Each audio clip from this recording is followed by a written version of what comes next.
सन की और पगले मोहम्मद बिन तुगलक का एक दिन सारे लोगों को चौंका देने वाला फरमान आया। लोगों को अपने कानों पर यकीन ही नहीं आ रहा था। उनके सर उस फरमान को सुनकर चकरा रहे थे। फरमान ही कुछ ऐसा था कि आज से सोने के सिक्के दिनार और चांदी के सिक्के अदल को बदला दिया जाएगा और उनकी जगह तांबे और पीतल के सिक्के चलन में लाए जाएंगे। तांबे के हर एक सिक्के की कीमत सोने के सिक्के दिनार जितनी कीमत होगी और पीतल के सिक्के की कीमत चांदी का सिक्का अदल जितनी होगी। दोस्तों, दुनिया में सन 1332 में टोकन करेंसी यानी प्रतिचलन का आविष्कार करने वाला दुनिया का पहला शासक मोहम्मद बिन तुगलक यानी पगला मोहम्मद ही था। आज के दुनिया की लगभग सारी करेंसी टोकन करेंसी है। हमारे भारत में आज जो 2000 रुपए की नोट चलन में है वह कागज पर छपी रिजर्व बैंक की गारंटी नोट है, जिसके कागज और छपाई की मूल कीमत सिर्फ 4.25 रुपए है। लेकिन उस कागज के टुकड़े की कीमत हम 2000 रुपए मानते हैं। आरबीआई की गारंटी की वजह से ये 4.25 रुपए का छपा कागज 2000 रुपए के मूल्य का बन जाता है। पुराने जमाने में ऐसा नहीं था। उस वक्त रियल करेंसी का प्रचलन था, यानी कि हर सिक्के का मूल्य सिक्का जिस धातु से बना है उसके वजन पर तय होता था। अगर सिक्का सोने का है तो उस सोने के सिक्के का जितना वजन है उसका मूल्य उतना ही होगा, क्योंकि उस जमाने में करेंसी को नियंत्रित करने के लिए ना कोई अंतर्राष्ट्रीय संस्था थी, ना किसी राष्ट्र के स्तर पर अपनी कोई संस्था थी। तो फिर विविध धातु से बने विविध सिक्के और उनका वजन यही लेन देन का प्रमुख माध्यम होता था। मोहम्मद बिन तुगलक, जिसने सन 1325 से लेकर सन 1351 तक दिल्ली के राजगद्दी पर राज किया, उसे विद्वान मूर्ख या पगले मोहम्मद की उपाधि से भी जाना जाता है। वैसे देखा जाए तो मोहम्मद बिन तुगलक एक बहुत ही पढ़ा लिखा शासक था।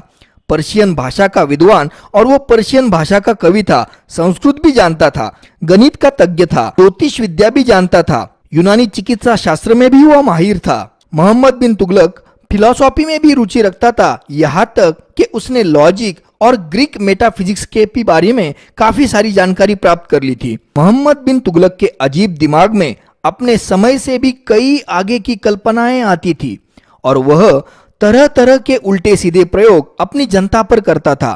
पगले मोहम्मद को ऐसा लगता था कि उसकी योजनाओं से जनता और राज्य का खूब हित होगा और उसकी बड़ी वाहवाह होगी, लेकिन जमीनी हकीकत से बेखबर होने की वजह से, अपने भ्रष्टाचारी अधिकारियों की वजह से और व्यावहारिक दृष्टिकोण न रखने की वजह से उसकी हर एक योजना उल्टी पड़ जाती थी।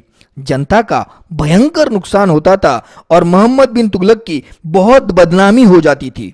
उसकी राज्य की जनता रात दिन ऊपर वाले से सिर्फ यही प्रार्थना करती थी कि हे भगवान, इस पगले मोहम्मद के दिमाग में कोई जनता की हित की कल्पना कभी भी ना आए। जब टोकन करेंसी की ये कल्पना सूझी तो उसने हमेशा की तरह बड़ी जल्दबाजी में वह अमल में लानी चाहिए। मोहम्मद बिन तुगलक को यह टोकन करेंसी की कल्पना सूझने की प्रमुख वजह थी उसका खाली हो चुका राजकोष। मोहम्मद बिन तुगलक हमेशा बड़ी बड़ी युद्ध योजनाओं का आयोजन करता था। अपने से वफादार सरदारों को वो बेतहाशा बिना सोच विचार के मोटी रकमें और सोना बांट देता था। अपनी लोकप्रियता बढ़ाने के लिए और लोगों को मैं कितना उदार हूँ ये दिखाने के लिए वो मोटी मोटी रकमें दान में देता था और ऊपर से उसके राज्य में कई सालों से अकाल भी पड़ा था। पगले मोहम्मद ने अपनी यह योजना अमल में तो लाई, लेकिन किसी भी टोकन करेंसी के लिए सबसे बड़ी चुनौती होती है कि उसकी सुरक्षा।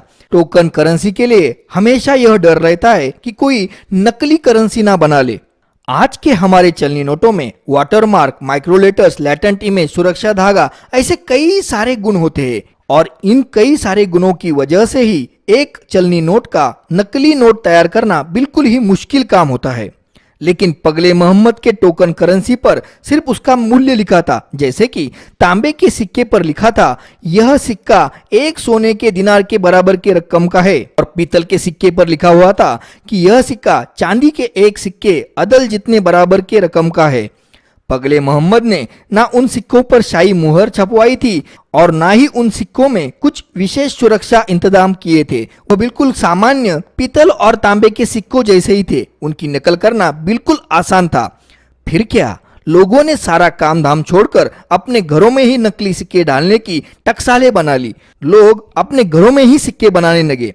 इन नकली सिक्कों से सारा व्यापार और सरकारी कर की व्यवस्था कुछ दिनों तक तो चली, लेकिन बाद में पूरी अर्थव्यवस्था में इन नकली सिक्कों की बाढ़ ही आ गई।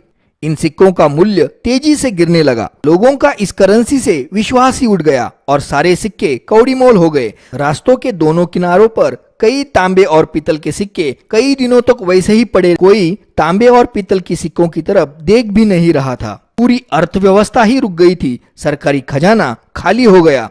लोगों ने जरूरत की चीजें खरीदने के लिए पुरानी आदिम वस्तु के बदले वस्तु यानी बार्टर सिस्टम फिर से शुरू कर दी। उदाहरण के लिए लोग अनाज देकर तेल या शक्कर खरीदने लगे थे। अर्थव्यवस्था के गिरने के वजह से जनता का काफी नुकसान हुआ और सरकारी पूरा कामकाज ही रुक गया था।